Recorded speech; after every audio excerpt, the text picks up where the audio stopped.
আগামী ৩ মাসের মধ্যে মুদ্রাস্ফীতি স্বাভাবিক ও সহনীয় মাত্রায় ফিরবে বলে আশাবাদ ব্যক্ত করেছেন অর্থ উপদেষ্টা doctor Salehuddin Ahmed.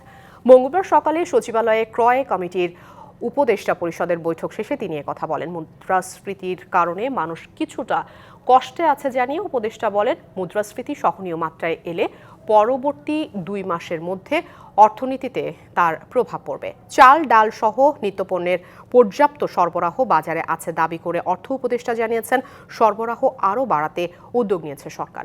একনল hand wash 100% paraben free, তাই নিরাপদ হাতের জন্য আস্থা রাখুন একনলে। আগামী রমজান মাসের জন্য নিত্য প্রয়োজনীয় পণ্যের বাজার নিয়ন্ত্রণে রাখতে খেজুরের পাশাপাশি বিভিন্ন ফল আমদানির উদ্যোগ নেওয়া হয়েছে। ফেব্রুয়ারি মার্চে কোনো জিনিসের পণ্য আমরা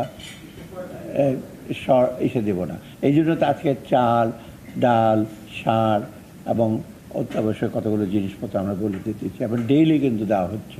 আপাতত আমাদের মেইন কনসার্ন হলো মূল্যস্ফীতিটা যতটুক সম্ভব যত তাড়াতাড়ি আমরা এসে করতে পারি, সেটাই সবচেয়ে বড় চাপ।